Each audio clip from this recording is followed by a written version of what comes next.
Halo, selamat sore. Perkenalkan, saya atas nama Angelina Kartini Jani dengan NIM 18030030059. Saya salah satu mahasiswa dari Universitas Nusa Cendana Kupang. Jurusan Sosiologi semester 7 kelas B. Pada video kali ini saya akan menjelaskan sedikit materi dan parodi tentang demokrasi. Selamat menyaksikan. Sebelum saya membuat video tentang parodi dari demokrasi, di sini saya akan menjelaskan sedikit tentang materi atau yang berkaitan dengan demokrasi. Demokrasi adalah salah satu sistem pemerintahan di mana keputusan yang dapat mempengaruhi keadaan diambil di suatu negara dilakukan oleh rakyat dari negara tersebut. Rakyat atau warga negara memiliki hak suara yang sama dan dapat berpartisipasi dalam perumusan, pengembangan, dan pembuatan hukum dan undang-undang atau kebijakan dari negara tersebut. Proses pengambilan keputusan itu bisa dilakukan secara langsung atau melalui perwakilan oleh seseorang yang dipercaya rakyat untuk mewakili rakyat atau yang sering kita sebut sebagai wakil rakyat. Menurut Benito Mussolini, demokrasi itu indah dalam teori, dalam prakteknya itu adalah suatu kekeliruan.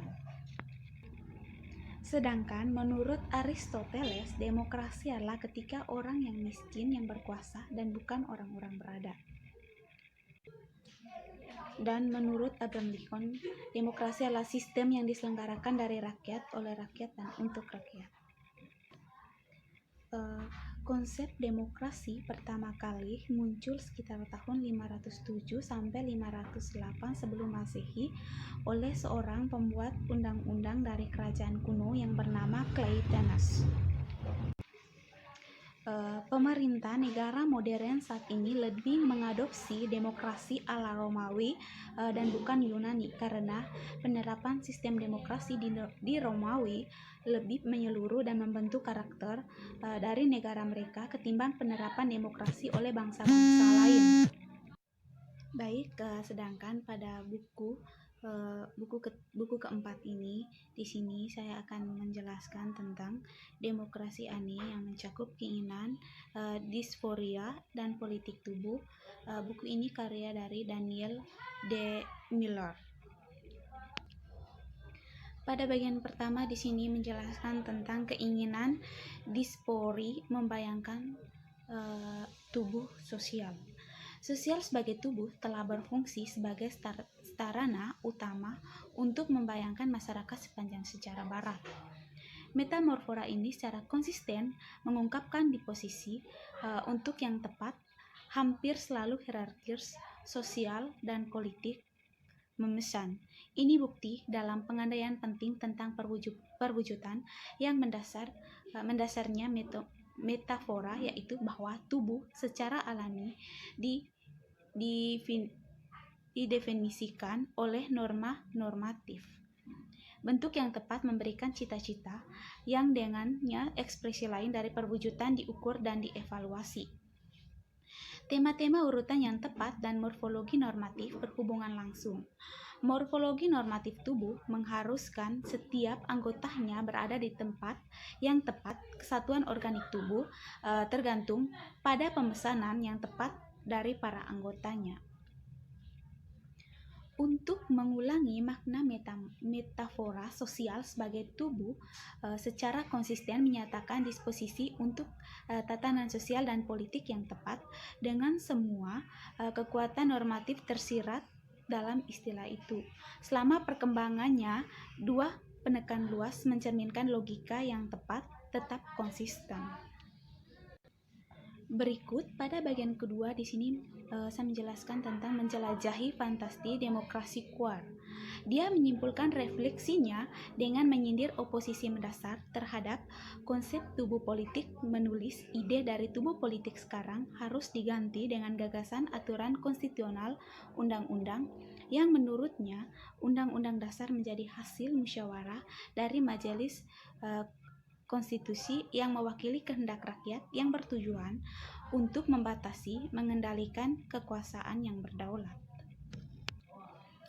Berikut tentang fantasi keaslian, populisme, dan nasionalisme.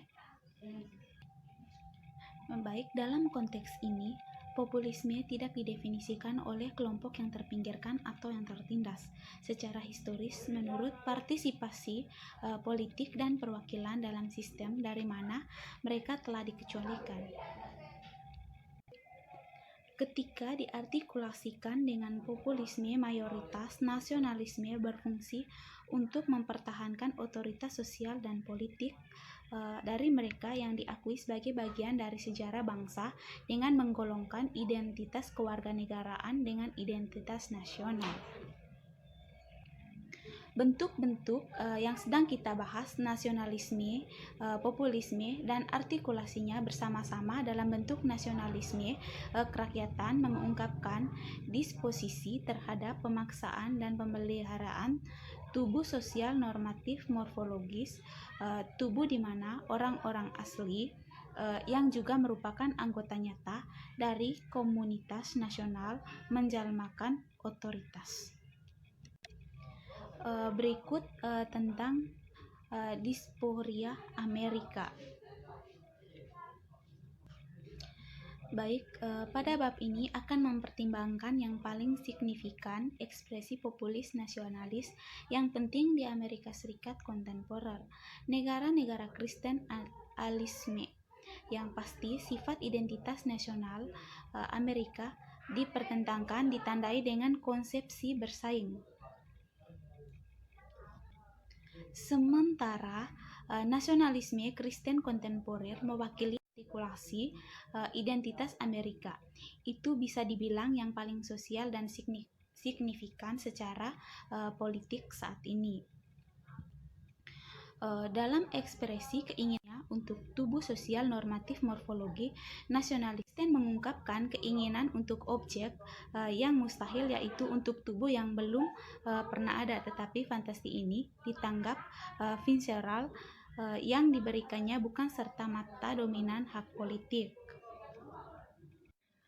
Kan ngerti, Saka bingung nanti sekarang kan ini apa? Kayak masa jabatannya Bapak Jokowi ini kayak sedikit lagi sudah selesai begitu nanti kan kayak kita ada pemilihan lagi. Terus ini saya mau tanya ke Kak Nurti nanti kalau apa nih Kak rencananya mau pilih siapa? Aduh Nov, saya juga bingung, tapi sekarang kan kayak belum ada dia punya kayak calonnya tuh untuk presiden ini nanti siapa dia calon kan belum ada tuh, tapi kita lihat saja nanti ke depannya bagaimana tuh. Atau menurut kau bagaimana? Iya toh kakak, tapi kan meskipun belum ada tuh setidaknya kita berpikir begitu tuh, kaget begini nanti kayak presidennya kayak yang tidak ini tuh tidak terlalu baik gitu, yang jauh lebih ini lagi lebih apa namanya sudah kayak tidak sesuai dengan kita punya ininya nanti kak, atau bagaimana? Deh gabo ini apa namanya sudah ini kalau menurut saya kak mana yang terbaik saja, mana yang maksudnya memberi yang terbaik saja buat kita punya negara untuk ke depan tuh kayak program-programnya tuh seperti apa begitu, supaya begini tuh masyarakat kan ini lebih kayak apa kayak senang begitu kak, maksudnya dengan dipilihnya dia begitu, jangan hanya kayak omong pas di kampanye-kampanyenya saja begitu, giliran kayak nyatanya kayak tidak ada begitu. Saya mana yang terbaik saja nanti. Iya kan ngerti, karena begini tuh kita tuh kayak butuh pemimpin yang mampu memimpin negara ini dengan baik tuh. Ini bukan hanya sekedar omong kosong saja. Karena sekarang tuh kayak banyak dia punya kayak omong-omong saja tuh, tapi tindakannya dan perbuatannya tidak sesuai dengan apa yang dia omong. Begitu. Hai semua, demikian video parodi yang saya buat dan sedikit materi yang saya paparkan. Semoga bermanfaat. Sekian dan terima kasih. Tapi jangan lupa like, komen, subscribe, dan share. Terima kasih.